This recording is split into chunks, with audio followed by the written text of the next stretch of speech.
When I told my family I had breast cancer, my sister did something I'll never forgive. My older sister Victoria had spent our entire lives hogging the spotlight. When I got pneumonia at 14, she suddenly started miscarrying a baby despite being a proud virgin. At my high school graduation, she announced her engagement, holding up a fake ring from a boyfriend that didn't exist. Last Thanksgiving, she literally interrupted my toast to give a longer one.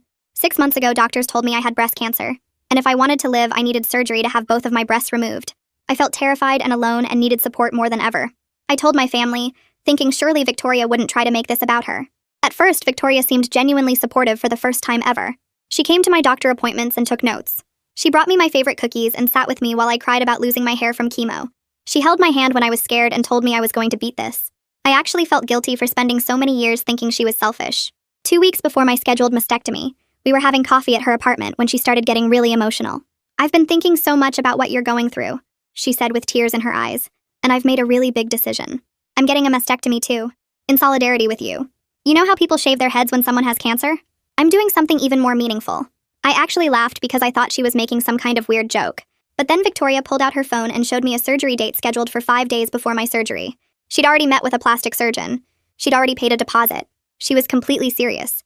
I tried to explain that this was insane, that I was having the surgery because cancer would literally kill me if I didn't, not because I wanted to make some kind of symbolic statement. Victoria got offended and started crying harder. "I'm trying to show you that you're not alone in this. I'm sacrificing my body for you. I'm choosing to go through the same pain." I told her it wasn't the same at all, but she wouldn't listen.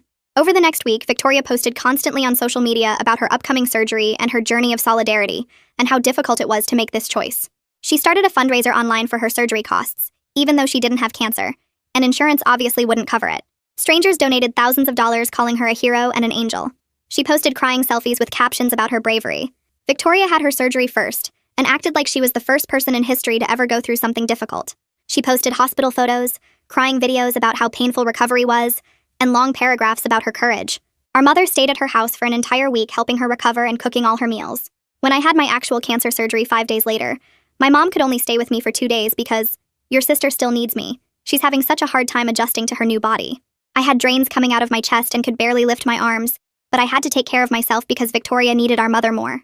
At family dinner 2 weeks after both surgeries, our parents threw Victoria a party. They called it a celebration of courage, and there was an actual cake with her name on it. Our aunt and uncle gave speeches about what an incredible person she was for choosing this when she didn't have to. I sat there with drains still in my chest from removing actual cancer, and not one person asked how I was feeling or if I was okay. Victoria stood up and gave this long, tearful speech about how hard it is to look in the mirror now, how she'll never feel like a woman again, but it was all worth it to support her baby sister through her journey. She was sobbing. Everyone else was crying, and they kept calling her a saint and a martyr. I tried to say something about how this was completely insane, but my dad actually shushed me. "Let your sister have this moment," he whispered. "What she did for you is incredible." That night, I found out a magazine had contacted Victoria about doing a feature story on her solidarity surgery. They wanted to interview her and take photos and everything. 3 days later, Victoria called me crying happy tears. "You're not going to believe this," she said, her voice shaking with excitement. "A publisher reached out. They want me to write a whole book about my experience. They said my story of voluntary sacrifice is so inspiring." I stood there holding the phone. "Will you help me write the book?" she asked, excited. My eyes suddenly lit up. "Of course I will. Come over, let's discuss it." I hung up, my plan already forming. I spent the evening tidying my apartment and setting up my laptop on the coffee table, making sure my voice recorder app was ready and hidden behind my browser tabs. Victoria arrived right at 7, wearing a flowing cardigan and carrying a leather notebook that looked expensive and completely unused. She hugged me at the door, and I could feel her practically vibrating with excitement about the book deal. I made us chamomile tea in the mugs my aunt gave me last Christmas, the ones with inspirational quotes about strength that now felt bitter and ironic. We settled on my worn couch, and I opened a blank document on my laptop, positioning it so Victoria couldn't see the file name I typed at the top. She launched into her vision for the book without me even asking, gesturing wildly with her hands and describing it as a memoir about sacrifice and sisterhood, and choosing solidarity over comfort. She talked about wanting the cover to show 2 women holding hands, maybe in silhouette against a sunset, something that would make people cry in the bookstore. I typed everything she said word for word, watching her perform this twisted version of empathy, while my surgical scars still ached under my shirt. She was completely oblivious to how insane this all sounded, describing chapters about her emotional journey and her decision to sacrifice her body, never once acknowledging that my body wasn't a choice or a statement but a medical necessity. I waited for her to pause for breath before asking her to walk me through her entire decision-making process, from the exact moment I told her about my diagnosis until she scheduled her surgery. Victoria's eyes lit up like I'd asked her favorite question in the world. She settled deeper into my couch and started telling me this detailed story about her emotional journey, how she'd been lying awake at night thinking about my suffering and feeling helpless. She described researching mastectomies online and reading about prophylactic surgeries, and suddenly having this revelation that she could do something meaningful instead of just watching from the sidelines. I typed every single word she said, my fingers moving fast across the keyboard while my face stayed neutral and supportive.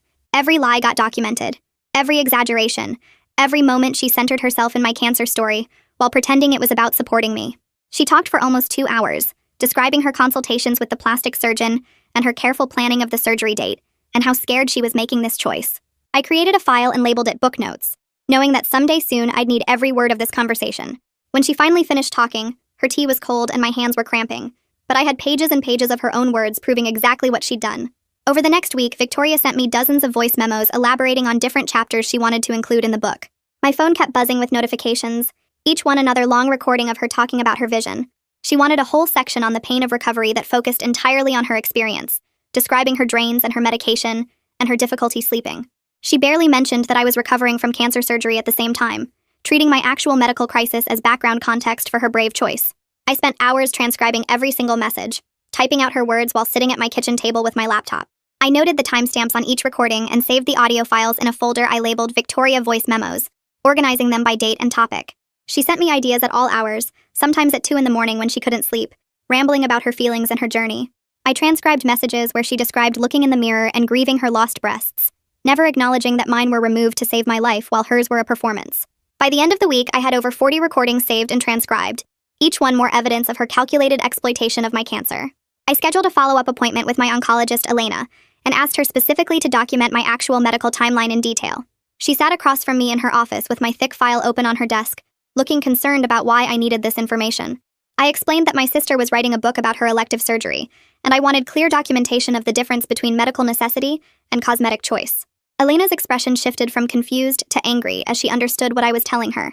She provided me with copies of my pathology reports showing the cancer cells, my surgical notes detailing the mastectomy procedure, and my treatment plan outlining the chemotherapy protocol. Every page showed the medical necessity of my surgery, the stark reality that I would have died without this intervention. I also asked her to note in my file that Victoria's surgery was purely elective with no medical indication, no genetic markers, no family history, nothing that would justify a prophylactic mastectomy. Elena wrote a detailed note in my chart and printed me a copy, her hand shaking slightly as she signed it. She told me she was sorry my family had failed me this way, and that what Victoria did was deeply inappropriate from a medical ethics standpoint. Victoria invited me to meet with Irving, the literary agent who contacted her about the book deal. We met at a coffee shop downtown that had exposed brick walls and overpriced lattes, the kind of place where creative people have important meetings. Irving was in his 50s with gray hair and expensive glasses, carrying a leather portfolio that matched Victoria's unused notebook. I watched him get more and more excited as Victoria performed her story, leaning forward and taking notes while she talked about her unprecedented act of empathy. She cried when describing how hard it was to choose this surgery, dabbing at her eyes with a napkin while Irving nodded sympathetically. He kept using words like powerful and inspiring and groundbreaking, talking about how her story would resonate with readers everywhere. I smiled and took notes on my own laptop, acting like the supportive sister helping with the book project. My phone sat in my lap with the voice memo app running, hidden under the table where nobody could see it. I recorded the entire meeting, capturing Irving's enthusiasm and Victoria's performance, and every exaggerated claim she made about her sacrifice. When Irving talked about the potential for speaking engagements and media appearances, Victoria practically glowed with excitement. I kept smiling and typing, documenting everything for the file I was building. I started attending a cancer support group that met twice weekly at the hospital, in a small room with a circle of folding chairs and a box of tissues on the table. The first night I walked in, 7 other people were already sitting down, all of them at different stages of treatment or recovery. Listening to other people's actual struggles with cancer and recovery made Victoria's performance even more grotesque in comparison. A woman my age talked about her mastectomy and how scared she was, describing the same drains and pain I'd experienced, and nobody in her family had tried to make it about themselves.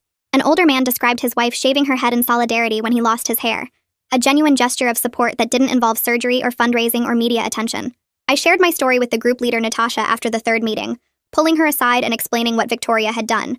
Natasha was a breast cancer survivor herself, who'd been leading this group for 5 years, and she looked horrified as I talked. She told me that what Victoria did was deeply inappropriate and harmful, that stealing someone's cancer story for attention was a form of psychological abuse. She validated everything I'd been feeling, all the anger and betrayal I'd been trying to process alone. Having someone with medical knowledge and experience confirm that Victoria's behavior was wrong helped counter all the family gaslighting about how lucky I was to have such a devoted sister. 2 weeks into our collaboration, Victoria invited me to her apartment to work on the book proposal. She opened her laptop and pulled up the fundraiser page, showing me the final total with obvious pride. Strangers had donated over $15,000 for her solidarity surgery costs, leaving comments about her bravery and sacrifice. Victoria scrolled through the donations and the comments, reading some of them out loud like they were reviews of her performance. Then she admitted casually that the surgery only cost $8,000, and she'd kept the rest for recovery expenses like meal delivery and house cleaning services. She said it so matter-of-factly, like it was completely reasonable to pocket $7,000 from people who thought they were helping with medical costs. I took screenshots of everything while she was in the bathroom, capturing the total amount raised, the surgery costs she'd just admitted, and dozens of donor comments praising her sacrifice. I photographed comments from people who said they wished they had a sister like her, from cancer patients thanking her for her compassion, from strangers calling her an angel and a hero. Every screenshot went into my evidence folder, building a comprehensive record of her fraud. I reached out to Harvey, the journalist who wrote the original article about Victoria's solidarity surgery, using a casual email that pretended I wanted to help with a follow-up piece. He responded enthusiastically, and we met for coffee at a place near his newspaper office. I told him I was helping Victoria with her book, and thought he might want to collaborate on expanding the story. Harvey was excited about the idea and shared his notes and recordings from interviewing Victoria, thinking he was helping me help her. I listened to the recordings on my laptop while he explained his reporting process, hearing Victoria make claims about surgical risks and recovery timelines that directly contradicted everything my oncologist had told me. She described her surgery as medically complex and dangerous, talking about potential complications that didn't actually exist for elective cosmetic procedures. Harvey's notes showed she'd exaggerated her recovery time and her pain levels, creating a narrative of suffering that matched cancer surgery instead of the simpler procedure she'd actually undergone. I copied all his files to my flash drive while he was getting us more coffee, adding journalist documentation to my growing case against Victoria. Victoria asked me to write the chapter about our childhood, sending me a long email with specific stories she wanted included. She wanted me to make her look like a protective older sister who always watched out for me, describing moments of sisterly bonding and support. I sat at my kitchen table and wrote 2 completely different versions of our childhood chapter. The first version was sanitized and false, full of warm memories and protective moments that never actually happened, the version Victoria wanted to see. The second version was brutally honest, documenting every time she stole my moments and made my experiences about herself. I wrote about the fake miscarriage during my pneumonia when I was 14, describing how she claimed to be losing a baby despite being a proud virgin who'd never had a boyfriend. I included the non-existent engagement she announced at my high school graduation, complete with a fake ring and a boyfriend that didn't exist. I documented last Thanksgiving when she interrupted my toast to give a longer one about herself, and every other time she'd hijacked my life for attention. I saved both versions in separate files, one labeled Childhood Chapter Draft for Victoria, and one labeled Childhood Chapter Truth for my records. My mother called to check on the book project, her voice bright and cheerful as she asked if I was being helpful enough to Victoria. She reminded me how lucky I was that Victoria had done something so meaningful for me, how not everyone had a sister willing to make such a sacrifice. She suggested I dedicate the book to Victoria's courage, maybe write something in the front pages about how grateful I was for her solidarity. I agreed pleasantly while typing notes about the conversation, adding her comments to my documentation file labeled Family Enabling Pattern. My mother talked for 20 minutes about how proud she was of Victoria and how the book would inspire so many people. She mentioned that several people at church had asked about the book and couldn't wait to read Victoria's story. I made supportive sounds and took detailed notes, documenting every instance of my mother prioritizing Victoria's performance over my actual cancer experience. When I finally hung up, I had 3 pages of notes showing the family dynamic that had enabled Victoria's behavior for our entire lives. The next morning, I opened Instagram and saw Victoria had posted a photo of us at her apartment with her laptop open between us. The caption read, "Working on the book with my incredible sister." This healing journey continues to teach me so much about love and sacrifice. Writing these chapters together is bringing us even closer. The comment section exploded with praise. Hundreds of people called her inspiring, brave, amazing, a true hero. Someone wrote, "You are literally an angel on earth," with prayer hands emojis. Another comment said, "I donated to your surgery fund and seeing how you're still supporting your sister makes me so proud." I started screenshotting everything. Every post, every comment, every share. I created a new folder on my laptop labeled Social Media Evidence and saved each image with the date and timestamp. Victoria had posted 6 times in the past week about writing the book, always positioning herself as the brave one helping me process my trauma. She never mentioned that I was the one actually writing most of the content, or that her surgery was completely unnecessary.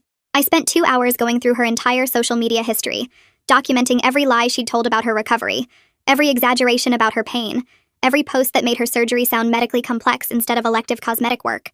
3 weeks into the project, I texted Victoria asking if I could get copies of her medical records from the surgery to make sure we got all the details right in the book. She didn't respond for 6 hours, which wasn't like her. When she finally replied, she said she'd have to check with her doctor's office about releasing them. 2 days later, she dropped off a manila envelope at my apartment. Inside were 10 pages of documents from her plastic surgeon's office, but they looked weird. The pages were photocopies of photocopies. Some parts were blurry, and certain sections had black marks covering information. I read through everything carefully. The procedure was listed as prophylactic mastectomy, which sounded medical and serious. But there was no mention of family history of breast cancer. No genetic testing results. No BRCA gene mutations. No medical reason listed anywhere for why this surgery was necessary or recommended. Just patient-elected procedure in tiny print at the bottom of one page. I made copies of everything and added them to my evidence files. Then I Googled lawyers in my area who handled medical fraud cases. I found Donald Terry's office downtown and called to schedule a consultation. His secretary said he had an opening that Thursday afternoon. When I arrived, Donald Terry turned out to be a man in his 50s with gray hair and a kind face. I sat in his office and explained the whole situation while he took notes. I showed him Victoria's fundraiser page, her social media posts, her medical records, and my own medical documentation proving I actually had cancer. He listened to everything without interrupting.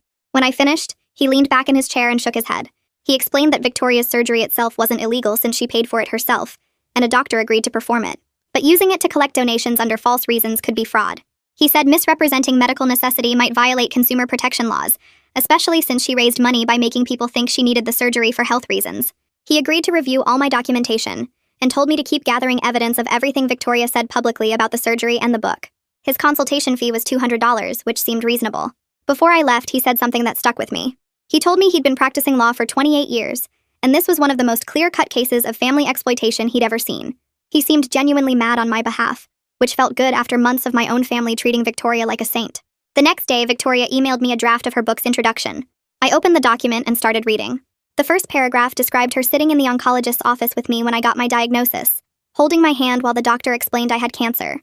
She wrote about feeling my fear in that moment, about watching my face go pale, about knowing right then that she had to do something meaningful to support me.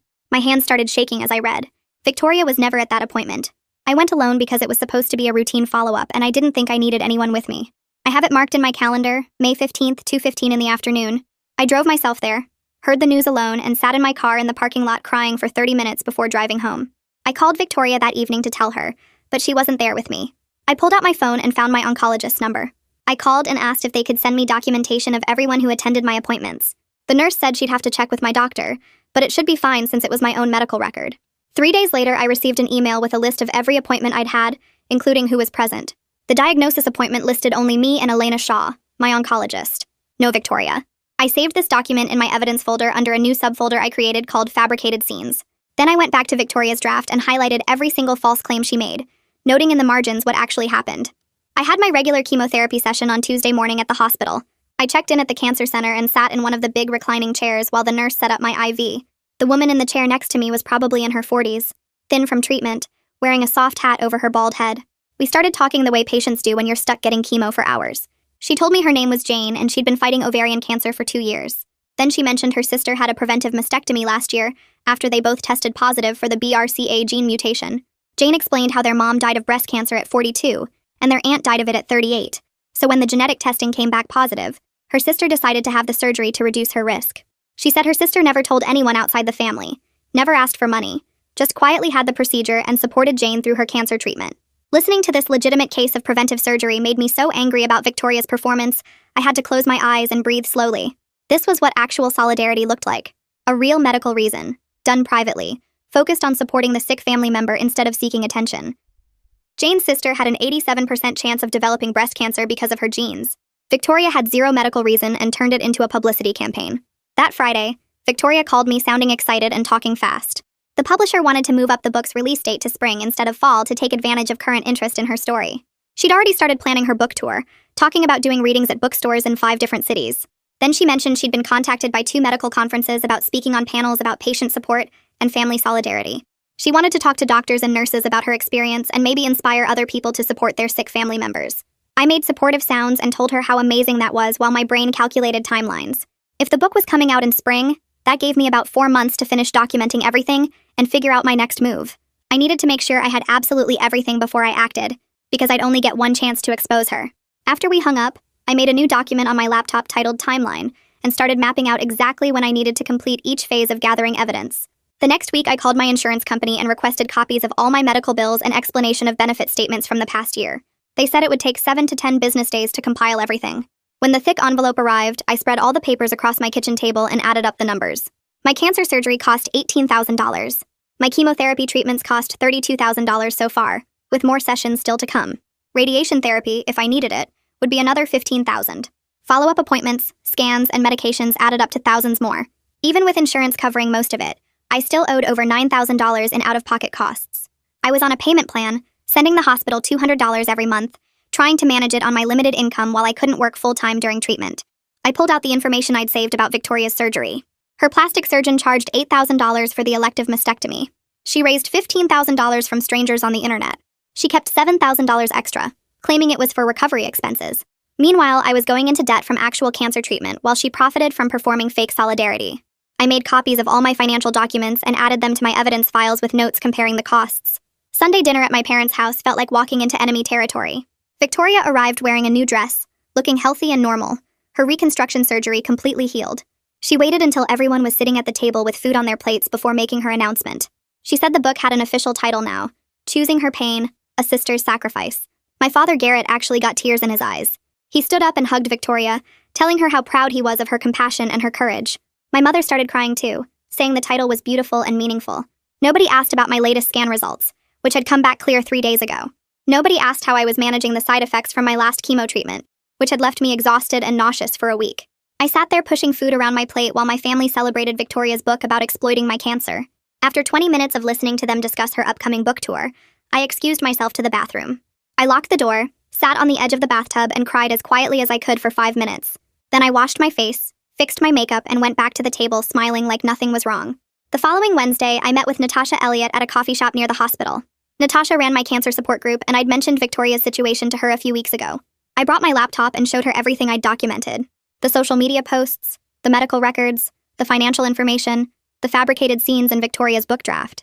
Natasha read through it all carefully, her expression getting more serious with each page. When she finished, she told me about 2 other women in her network whose family members had done similar things during their cancer treatment. One woman's mother had started a huge fundraiser claiming she was the primary caregiver, then spent the money on a vacation. Another woman's brother had posted constantly on social media about his sister's cancer, making himself look like a devoted caregiver while barely visiting her. Natasha said both women would be willing to talk to me and provide written statements about the psychological harm of having family members exploit your medical crisis for attention or money. She explained that I wasn't just building a case against Victoria, I was documenting a pattern of behavior that hurt cancer patients. She gave me contact information for both women and told me to reach out whenever I was ready. 2 weeks later, Victoria asked me to help with photos for the book's marketing materials. She hired a photographer and wanted shots of us together that looked sisterly and supportive for the book's website and promotional stuff. I agreed and showed up at her apartment on Saturday morning. The photographer had us sit close together on Victoria's couch, put our heads near each other, hold hands, smile at the camera. Between shots, I noticed Victoria was wearing a fitted shirt that showed her reconstructed chest looking completely normal and symmetrical. Meanwhile, I still had visible swelling under my loose shirt, and I'd only recently gotten my surgical drains removed. My chest was uneven and scarred, and I was still dealing with pain and limited mobility in my arms. The photographer kept telling Victoria how brave she looked, how strong, how inspiring. He took probably 200 photos over 2 hours, and in every single one, Victoria was positioned as the hero of the story. After he left, Victoria showed me some of the pictures on her laptop and asked which ones I liked best. I pointed at a few random images and told her they all looked great, while inside I was thinking about how these photos would look when the truth came out about her lies. Back at my apartment that night, I opened my laptop and pulled up Victoria's Instagram account alongside my medical calendar. I started taking screenshots of every post she made about her recovery, noting the dates and captions. On October 15th, she posted a crying selfie about unbearable pain and how hard it was to even get out of bed. My calendar showed I had a 4-hour chemotherapy session that same day. On October 22nd, she shared a long post about the emotional toll of looking at her scars. I was at a surgical follow-up appointment getting my drains removed.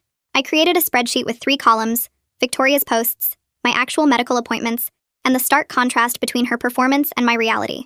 The pattern was undeniable when you saw it laid out side by side. Every time she claimed to be suffering, I was actually at the hospital dealing with cancer treatment. I saved everything in a folder labeled Timeline Evidence and backed it up to 3 different places.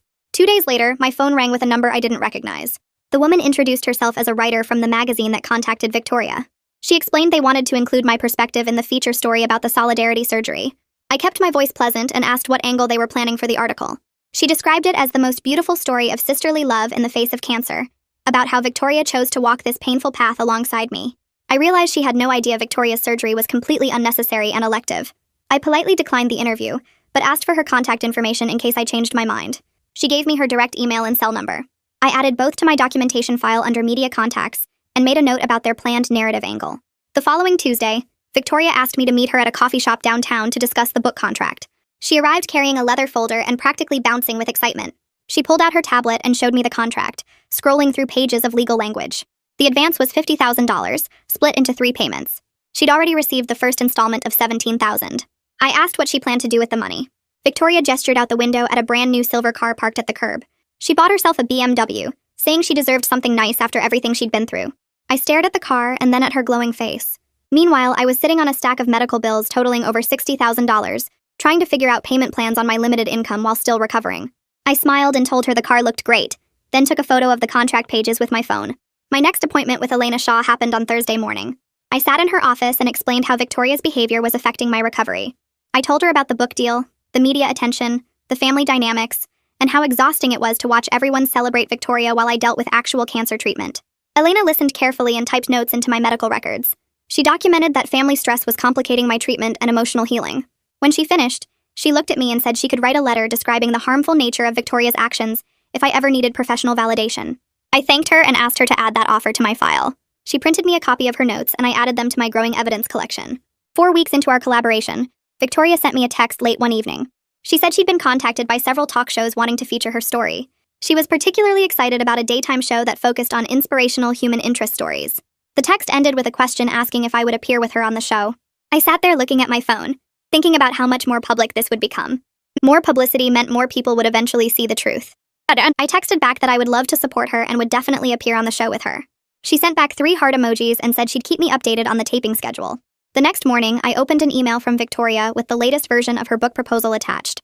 I scrolled through the document, reading her descriptions of the surgery and recovery process. Then I stopped scrolling. Embedded in the proposal were photos I recognized immediately. They were my actual post-surgical images, pictures I took on my phone for my own medical documentation. Photos of my chest with drains, my swollen surgical sites, my recovery room. She somehow got into my phone and copied them without asking. I immediately called Donald Terry and explained what I found. He confirmed this was a violation of my privacy rights and potentially copyright infringement since I took the photos. I forwarded him the entire proposal and he said to document everything and add it to my case file. That afternoon, my aunt called. She spent 15 minutes telling me how incredible Victoria was and how grateful I should be to have such a devoted sister. Then she mentioned something that made me sit up straight.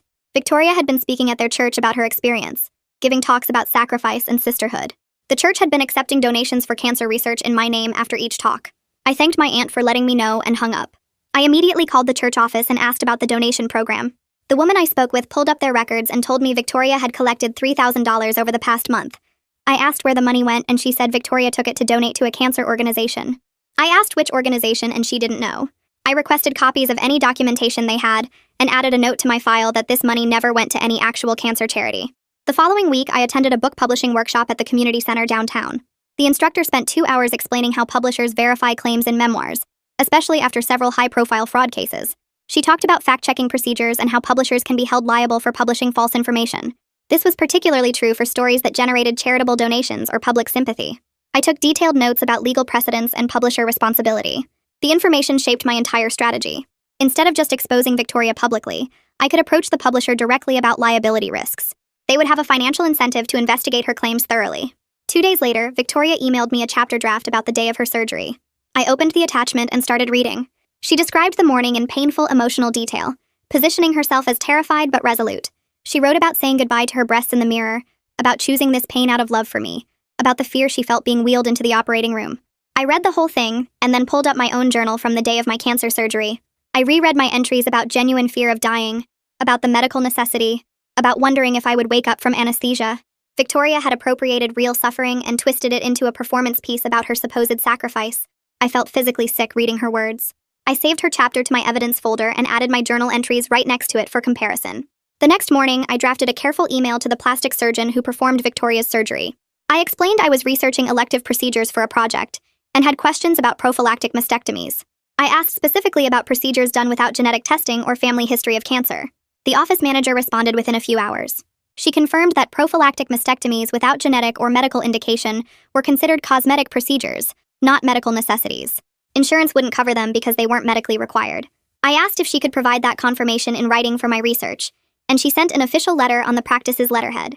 I added it to my documentation file, another layer of proof that Victoria's surgery was purely elective and completely different from my cancer treatment. My next chemotherapy session came 3 days later. I sat in the infusion chair with the IV in my arm, watching the poison drip into my veins to kill any remaining cancer cells. The nurse who usually handled my treatments, a woman in her 50s with kind eyes, noticed I was crying. She asked if I was okay, and I just broke. Everything came pouring out about Victoria's solidarity surgery, the fundraiser fraud, the book deal, how my family celebrated her while I recovered from actual cancer surgery alone. The nurse pulled up a chair and listened to the whole story, her expression shifting from concerned to horrified. She told me she'd been an oncology nurse for 20 years and had seen family members do terrible things to patients, but never anything quite like this. She said what Victoria did was emotional abuse disguised as support, and it made her sick. Before I left that day, she gave me her personal email and offered to write a professional statement about the psychological harm of having your cancer experience stolen and used for attention. She said medical professionals validating my experience could help counter the gaslighting my family had been doing. I thanked her and added her contact information to my evidence file. 2 days after that chemotherapy session, Victoria texted asking me to come over because she had something exciting to show me. I drove to her apartment and found her practically bouncing with excitement. She pulled out her laptop and showed me the book cover mock-up the publisher had sent. The image showed a soft focus photo of Victoria looking ethereal and brave, her eyes gazing off into the distance like some kind of saint. The title read, "Choosing Her Pain," in elegant script, and underneath in smaller letters it said, "One woman's choice to share her sister's pain." I stared at that cover for a long time, feeling something shift inside me. This was my breaking point. Seeing her literally profit from and romanticize my cancer, turning my medical crisis into her inspirational brand, made everything suddenly clear. I looked up at Victoria's excited face and smiled. I told her the cover was beautiful, and asked when she needed the final manuscript sections from me. She said within 2 weeks, and I promised I'd have everything ready. That weekend, I cleared my entire schedule and spent both Saturday and Sunday compiling everything into one comprehensive document. I started with my medical records showing the cancer diagnosis, the pathology reports, the surgical notes, and my treatment plan. Then I added Victoria's medical records showing her elective procedure with no medical indication. I included financial records comparing my $60,000 in cancer treatment costs to her $8,000 cosmetic surgery. I printed out every social media post Victoria had made about her solidarity surgery, organizing them chronologically with timestamps. I added screenshots of the fundraiser page showing she collected $15,000 when her surgery only cost $8,000. I included the recordings I'd made of our book collaboration meetings where she fabricated scenes and exaggerated her experience. I compiled witness statements from my support group about the psychological harm of family exploitation. I added the timeline comparison showing Victoria posting about her difficult recovery on days when I was at chemotherapy appointments. I organized medical bills, insurance statements, donation records from the church fundraiser, and emails between Victoria and her literary agent. The evidence package grew to over 200 pages and told an undeniable story of calculated exploitation and fraud. I organized it professionally like a legal brief, with tabs separating each section and an executive summary at the beginning. Every claim was backed by documentation. Every lie was exposed with proof. On Sunday evening, I created a second document specifically for the publisher. This one focused on factual inaccuracies in Victoria's book proposal and the liability risks of publishing false claims that generated charitable donations. I framed everything in terms of protecting the publisher from legal exposure, rather than just exposing my sister. I highlighted specific scenes Victoria wrote that I could prove never happened. I noted discrepancies between her claims about surgical risks and what medical professionals said about elective cosmetic procedures. I pointed out that she raised money under potentially false pretenses, which could expose the publisher to fraud allegations. I attached supporting documentation for every claim and organized it so anyone could follow the logic. On Monday morning, I emailed both documents to Donald Terry for review. He called me that afternoon and said they were thorough and damning. He made a few suggestions for strengthening the legal language, and I revised both documents based on his feedback. 3 days later, Victoria called asking if I'd finished the sections she needed for the book. I told her I was almost done. Then she asked if I would write a foreword from my perspective as the cancer patient. She wanted me to describe how meaningful her solidarity surgery was to my recovery, how supported I felt knowing she chose to go through the same experience. I told her I'd be happy to write something. That evening, I drafted a generic foreword about sisterhood that could be interpreted multiple ways. I wrote vague sentences about family bonds and going through difficult times together, carefully avoiding any specific praise for her surgery or claims that it helped my recovery. I knew it didn't matter because this book would never be published, but I needed to keep playing along. My final chemotherapy session arrived on a Thursday morning. Elena Shaw reviewed my latest scans and blood work, then told me I was officially in remission. She said my prognosis was excellent and I should be proud of how well I'd fought. This should have been the best news of my life, the moment I'd been working toward for 6 months. Instead of celebrating with my family, I drove home to my apartment and sat alone looking at the evidence documents on my laptop. I thought about calling my mother to share the good news, but I knew she'd immediately make it about Victoria somehow.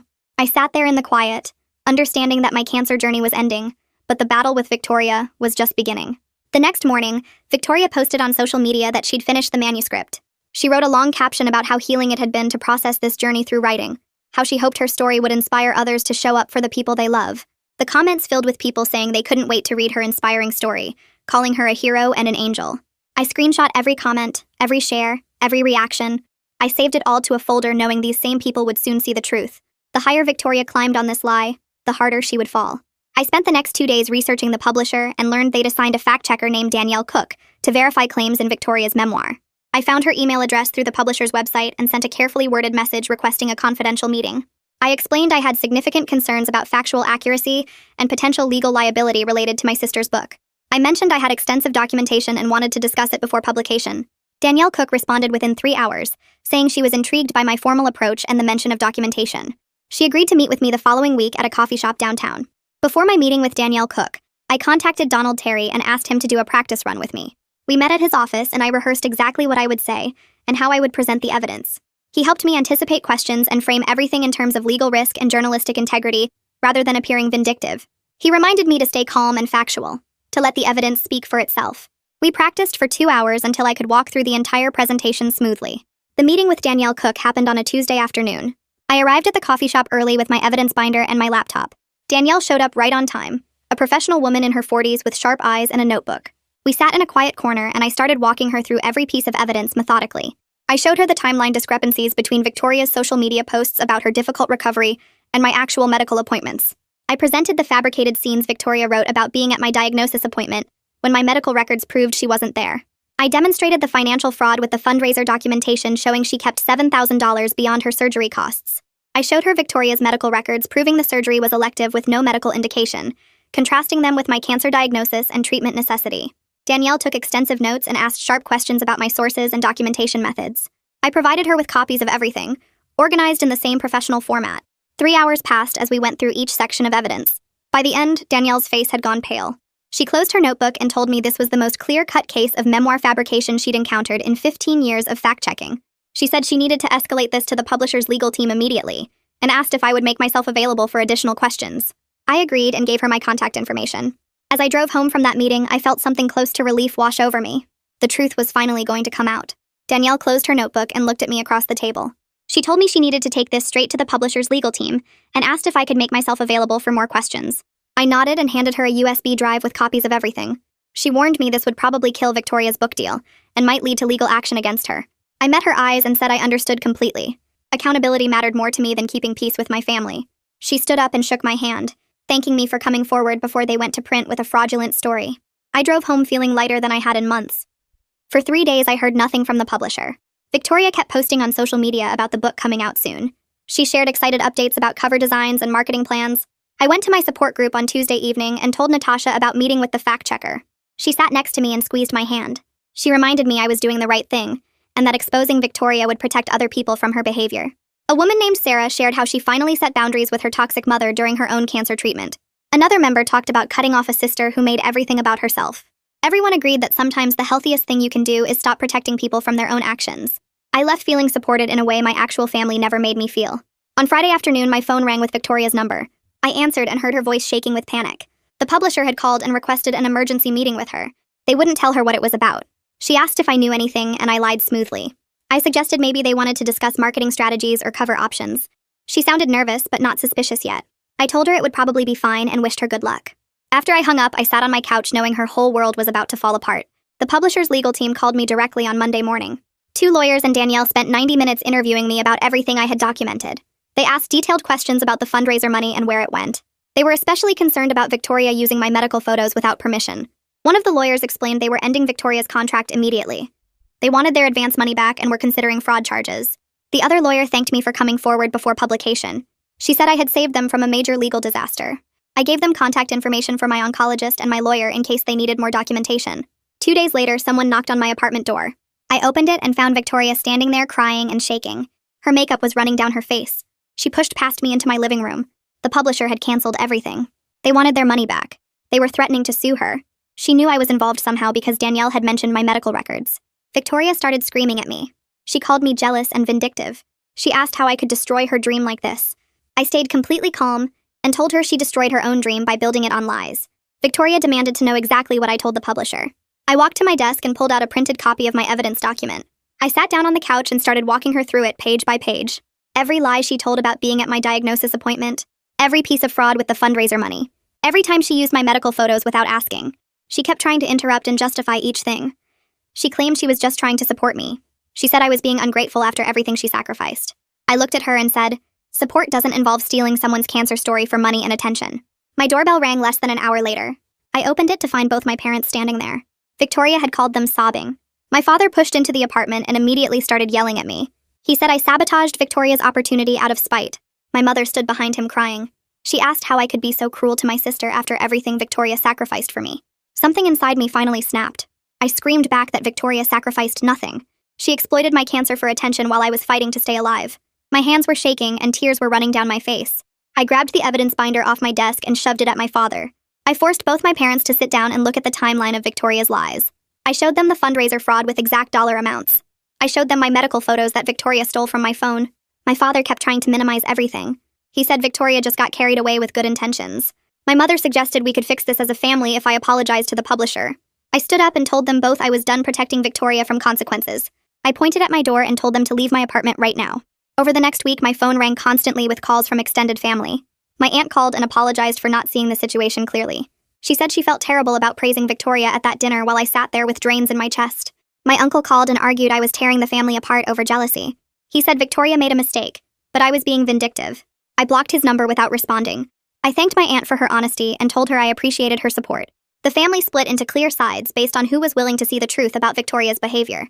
Harvey contacted me after the publisher told him about the fraud investigation. He wanted to write a correction article and asked if I would give him an interview. I agreed to meet him at a coffee shop downtown. We sat there for 2 hours while I walked him through everything with documentation. He kept apologizing for not fact-checking Victoria's claims better the first time. He said he got caught up in the emotional story and didn't verify basic facts. He promised his follow-up article would be carefully researched and completely accurate. I gave him permission to quote me and use my medical records as evidence. That same evening, Victoria posted on social media that the book deal fell through because of creative differences with the publisher. She wrote a long caption about how the publishing industry doesn't understand true sacrifice and how she refused to let them water down her message. Within 2 hours, someone leaked screenshots from the publisher's legal team showing the fraud investigation. The comments on her post exploded with people demanding their donations back and calling her a liar and a con artist. Former supporters wrote that they felt manipulated and used. Someone found the original fundraiser page and calculated that she raised $15,000 for an $8,000 surgery. People started tagging news outlets and consumer protection agencies. Victoria tried deleting comments, but they kept coming faster than she could remove them. By 9 that night, she deleted her Instagram account completely. Then her Facebook disappeared. Then her Twitter. I sat on my couch refreshing pages and watching her entire online presence vanish in real time. The next morning, my phone started buzzing with emails from people who donated to Victoria's fundraiser. They were furious, and several threatened to sue her for fraud. One woman wrote that she donated $300 while struggling to pay her own medical bills because Victoria's story moved her so much. A man said he gave $500 and felt sick knowing it went toward an unnecessary cosmetic procedure. By noon, Victoria's lawyer called Donald Terry asking if I would make a statement supporting her and saying this was all a big misunderstanding. Donald actually laughed out loud and told them absolutely not. He called me right after and said Victoria was in serious legal trouble and would likely have to refund every donation. Over the next week, Victoria refunded the $15,000 from the online fundraiser, plus the $3,000 from the church donations. The refunds wiped out most of her savings account, and she had to borrow money from our parents to cover everything. Harvey's correction article published 3 days later and went viral immediately. It reached way more people than his original puff piece about Victoria's solidarity surgery. The article included quotes from Elena Shaw explaining the medical difference between cancer surgery and elective cosmetic procedures. He interviewed fraud experts about donation scams that exploit people's sympathy. He laid out a complete timeline of Victoria's pattern of attention-seeking behavior going back to my pneumonia at 14 and her fake miscarriage. The response in the comments was overwhelming. Hundreds of people said they were glad the truth came out. Cancer patients and survivors shared their own stories of family members who made their illness about themselves. Several people tagged Victoria's deleted social media accounts asking how she could live with herself. The article got picked up by larger news outlets, and suddenly Victoria's fraud was discussed on morning talk shows and parenting blogs. My mother called me 5 days after the article published. She was crying before I even said hello. She told me she was sorry and that she had been enabling Victoria's behavior for decades. She admitted she failed me during my cancer treatment by prioritizing Victoria's fake crisis over my real one. She said she spent years taking the path of least resistance with Victoria because it was easier than dealing with her tantrums and drama. She asked if we could rebuild our relationship and said she knew it would take time and probably therapy. I told her I appreciated the apology and I was willing to try. Then I asked about my father. She got quiet and said he was still struggling to accept what Victoria did. He kept insisting Victoria's intentions were good even if her execution was flawed. I told my mother I was willing to work on our relationship, but my father needed to take real accountability before I could trust him again. 2 days later, Victoria sent me a long email. It started out sounding like an apology with her saying she was sorry for how things turned out. But by the third paragraph, it turned into her blaming me for ruining her life by being vindictive. She wrote that I punished her for trying to help me, and that I never appreciated her support during my cancer treatment. She said I always been jealous of the attention she received, and that I used my cancer to finally take her down. She claimed I could have just talked to her privately, instead of destroying her reputation publicly. The email went on for pages with her listing everything she sacrificed for me, and how I repaid her kindness with cruelty. I read the whole thing twice and then forwarded it to my therapist without responding. My therapist called it a textbook example of narcissistic personality disorder, and said the email proved exactly why no contact with Victoria was necessary for my mental health. The cancer support group threw me a small celebration the following week for finishing my treatment and for standing up to Victoria's exploitation. We met at the hospital community room and people brought snacks and decorations. Natasha presented me with a journal where every member of the group had written messages of support and validation. One woman wrote that watching me set boundaries with my toxic family inspired her to finally confront her own mother about similar behavior during her treatment. Another person said my courage to expose the truth helped them realize they weren't crazy for feeling hurt by their sister's attention-seeking. Several members shared that they had family members who made their cancer about themselves, and they felt less alone knowing others experienced the same thing. I cried happy tears for the first time in months while reading their messages and feeling genuinely seen and supported. 3 months passed, and I focused on my recovery and rebuilding my life without Victoria's drama. Then I got a call from a nonprofit organization that supports cancer patients. They said they read about my story and wanted to offer me a position as a patient advocate.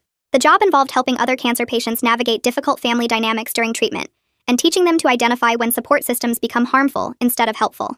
They wanted someone who understood both the medical and emotional challenges of cancer, and who had personal experience with family exploitation. The position paid well and came with full benefits. I accepted immediately because it felt like the most meaningful work I could imagine.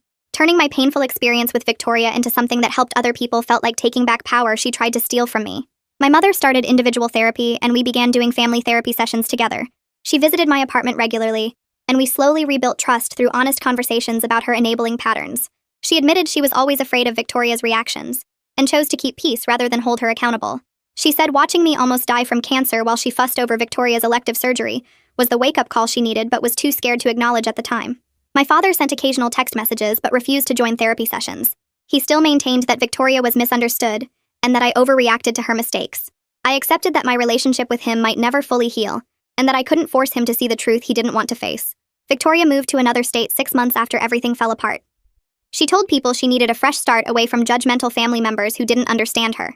She unfriended me and my mother on all social media, and stopped attending any family events or holidays. My mother grieved the estrangement and sometimes cried about losing her daughter. But she also acknowledged that Victoria needed to take real responsibility for her actions before any reconciliation was possible. Some extended family members maintained contact with Victoria, and carefully avoided mentioning her around me. I didn't ask about her, and they didn't volunteer information. The family had split into clear sides, and everyone knew better than to try forcing us back together. I started dating someone I met through the Cancer Support Network about 8 months after my final treatment. He was another survivor who understood medical trauma without needing lengthy explanations about scans and side effects, and the fear that never fully goes away.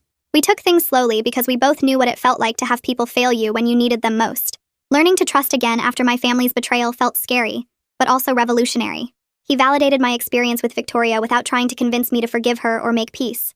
Having a partner who supported my boundaries and understood why I needed them changed how I saw relationships entirely. For the first time in my life, I had someone who put my needs first without expecting me to shrink myself to make space for their drama. 1 year after my last chemo treatment, I sat in Elena's office waiting for my scan results. My partner squeezed my hand while my mother sat on my other side, all of us quiet and nervous. Elena walked in with a smile and said the scans looked perfect. No signs of cancer anywhere, and my prognosis was excellent. We all started crying and hugging right there in her office. That evening, my support group threw me a small party at Natasha's house with cake and balloons, and people who actually showed up when I needed them. I looked around the room at my mother who'd done the hard work of therapy, at my partner who understood medical trauma without explanations, at the group members who validated my experience, when my family wouldn't, and I realized I'd built something healthier than my biological family ever was. Nobody was competing for attention, or making my moment about themselves, just genuine people celebrating my survival. 3 months later, I published an article in a cancer advocacy magazine about family members who exploit medical crises for attention. I wrote about recognizing the warning signs and setting boundaries with relatives who make your illness about themselves. The response shocked me because hundreds of people commented and emailed sharing nearly identical stories about parents or siblings or cousins who turned their cancer into a performance. Some had relatives who faked illnesses for sympathy, others had family members who fundraised using their diagnosis, and many described feeling guilty for being angry about it. I became a voice for patients whose families failed them, and that felt more meaningful than any support Victoria pretended to offer. My supervisor at the patient advocate position called me into her office 6 months after the article published. She said the hospital wanted to create a new program specifically addressing toxic family dynamics during cancer treatment, and they wanted me to lead it. The promotion came with a significant raise and the chance to train hospital staff on recognizing signs of patient exploitation. I developed resources for people whose support systems became harmful instead of helpful, created guidelines for medical teams to identify family interference, and built a network connecting patients who needed genuine support. Victoria's betrayal became the foundation for systemic change that helped hundreds of people set boundaries and protect themselves.